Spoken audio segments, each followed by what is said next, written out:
영국 축구계가 해리 케인의 중학생도 하지 않을 어이없는 플레이에 충격을 받아 완전히 아수라장이 된 상황입니다. 많은 축구 팬들은 해리 케인은 이제 끝난 것 같다고 평가하면서 혼자 2골을 넣은 것이나 다름이 없다고 말하며 어이없어 하고 있습니다. 일부 전문가들은 잉글랜드를 이끌고 있는 주장 해리 케인은 경기 중 전혀 열정이 보이지 않는 데다가 손흥민이 없음에도 불구하고 동료들에게 손흥민의 역할을 강요하는 플레이로 일관 모든 것을 다 자신에게 맞추라는 오만함을 보여 결국 팀을 위기로 몰아놓고 있다고 말하며 경기 중 중학생도 저지르지 않을 황당한 실수로 무승부를 만든 플레이를 지적해 많은 축구 팬들의 이목이 집중되고 있습니다. 도대체 어떤 상황인지 풋볼 매거진이 자세히 알아보겠습니다. 유로 2024에 출전한 잉글랜드는 역대급 황금세대의 출연이라고 호들갑을 떨면서 유로 2022에서 이탈리아에게 밀려 우승을 차지하지 못한 한을 이번에는 풀겠다고 나서고 있지만 현재 2경기에서 겨우 2골을 넣고 1골을 실점하는 경기력을 보여 영국 현지 축구계는 충격에 빠진 상황입니다. 특히 영국이 자랑하는 세계 최고의 선수인 해리 케인의 부진은 경기를 지켜본 수많은 영국 축구 팬들을 절망에 빠뜨리고 있습니다. 전반 17분경 잉글랜드가 선제골을 기록할 때까지는 대승이 점쳐졌습니다. 치고 들어간 카일 워커가 중앙으로 컵백을 주고 이것을 케인이 덴마크 골대 안으로 꽂아 넣으면서 1대0으로 앞서 나갔습니다. 이 장면을 본 일부 전문가들은 저게 해리 케인의 가장 큰 문제라고 말하며 골을 기록했는데 왜 저 장면이 문제라고 지적하는 많은 팬들을 어리둥절하게 만들었습니다. 그러나 다른 각도에서 보면 왜 이런 분석을 하는지 쉽게 이해할 수 있습니다. 몇몇 전문가들은 잉글랜드의 오른쪽 풀백이 맨시티의 주전 수비수인 카일 워커가 오른쪽을 막 돌파하고 나서의 장면이라고 설명합니다. 이때 해리 케인은 골문으로 쇄도하다가 갑자기 멈춰섰습니다.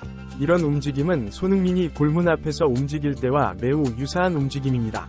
전문가들은 이러한 움직임은 토트넘에 있을 때 해리 케인이 거의 보여주지 않았던 움직임이라고 말하며 손흥민이 저런 움직임을 보이면서 상대 수비수를 끌어내면 그 공간으로 해리 케인이 쇄도의 골을 만들었다고 합니다.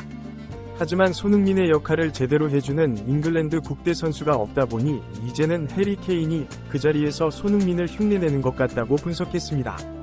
이 상황에서 사실 카일 워커가 해리 케인에게 패스를 넣어야 했는데 머뭇거리면서 패스 타이밍을 놓쳤습니다. 이렇게 되자 순식간에 덴마크 수비수들이 해리 케인을 막아서고 패스길이 없어져 버렸습니다. 이런 것이 잉글랜드의 고질병이라고 말하며 잉글랜드 선수들에게는 간절함이 없다고 지적했습니다. 그 이유는 주전들은 계속 붙박이 주전들이 클럽에서 늘 경쟁 상황에 놓이지 않기 때문이고 그래서 저런 식으로 플레이를 설렁설렁하는 것이라고 말했습니다.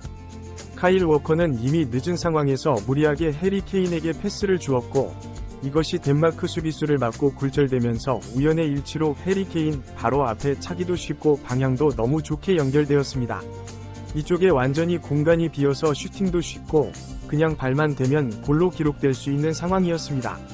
일부 팬들은 받아먹어도 너무 잘 받아먹었다고 말하며 완전히 운이 좋아 넣은 것인데 해리 케인은 저런 골이 너무 많다고 비난했습니다. 그러나 또 다른 팬들은 받아먹는 걸 잘 받아먹는 것도 능력이라고 말하며 저걸 못하는 선수들이 얼마나 많은데 해리 케인을 내려치는 것이냐고 반박했습니다.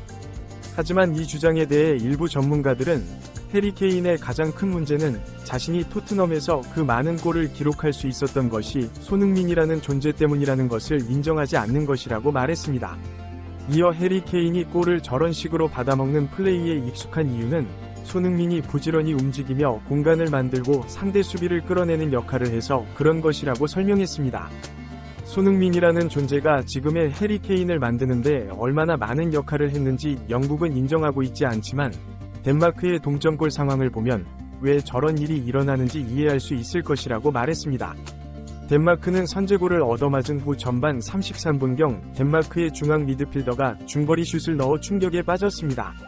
이 장면을 본 많은 축구 팬들은 덴마크의 저 중거리 슛은 정말 미쳤다고 말하면서 덴마크의 중거리 슛을 막을 길이 없었다고 했습니다. 잉글랜드가 못한 게 아니라 덴마크가 너무 잘한 것이라며 혀를 내둘렀습니다. 하지만 이런 주장에 대해 일부 전문가들은 하이라이트만 보면 덴마크가 잘한 것 같이 보이지만 실제로는 잉글랜드의 에이스라고 자부하는 해리 케인과 벨링엄이 문제를 제공한 것이라고 지적했습니다. 이날 경기를 생중계한 BBC는 경기 후 분석 장면에서 이 상황을 자세히 언급했습니다. 이 방송을 접한 일부 전문가들은 BBC가 언급한 것처럼 골이 나는 기점 패스부터 전 과정을 살펴야 어떤 문제가 있어 골이 터졌는지 알 수 있다고 말했습니다. 잉글랜드의 핸들링 공격이 잉글랜드 진영에서 이루어지는 상황이었습니다. 덴마크는 0대1로 뒤지는 상황이었고 상대 진영에서 데드볼 상황이기 때문에 적극적으로 압박을 가해 공을 커트의 높은 위치에서 공격을 하려고 수비 라인을 최대한 높여서 대응하고 있었습니다. 이때 해리 케인은 아래로 뛰어 내려가며 공을 받아내려 했습니다. 이 상황에서 공이 전방으로 나가지 못하도록 덴마크 선수들이 순간적으로 압박을 가했습니다. 해리 케인은 이를 느끼고 반대쪽으로 전환하면서 롱패스를 시도했습니다. 달려오는 방향에서 몸을 90도 이상 틀어 반대쪽으로 필사적으로 공을 뿌렸지만 이것이 결과적으로는 동점골의 빌미가 되었습니다. 사실 이 장면에서 벨링엄이 해리 케인이 준 공에 빠르게 접근하면서 공을 따내려고 시도해야 했는데 멀뚱히 쳐다보다가 상대에게 공의 소유권을 허무하게 넘겨준 것입니다. 이런 어이없는 해리 케인과 벨링엄의 실수는 다 손흥민 때문이라고 말해 많은 팬들을 어리둥절하게 했습니다. 이 장면을 본 많은 축구 팬들은 중학생도 하지 않는 패스미스가 왜 손흥민 때문이냐고 목소리를 높이며 갖다 붙여도 너무 갖다 붙인다고 반박했습니다. 잉글랜드는 덴마크의 높은 수비 라인을 보고 공을 받으면 바로 역습을 하려고 사카를 최전방에 놓았는데 해리 케인의 패스를 받을 위치에 손흥민이 있었다면 적극적으로 다가가 공을 따냈을 것이라고 말했습니다. 이렇게 되자 최전방에서 역습을 하려고 대기하던 사카도 위험을 감지하고 수비를 돕기 위해 내려오고 잉글랜드 선수들은 전원이 수비 라인을 유지하면서 이동했습니다. 이는 큰 실수였습니다. 상대에게 공을 너무 높은 위치에서 넘겨줬기 때문에 중앙에 있는 벨링엄이 뒤로 후퇴하면 안 되고 적극적으로 맞붙어 공이 전진하지 못하도록 시간을 벌어야 했습니다. 그러나 아무 생각 없이 뒤로 물러나면서 이곳에 큰 공간을 허용했습니다.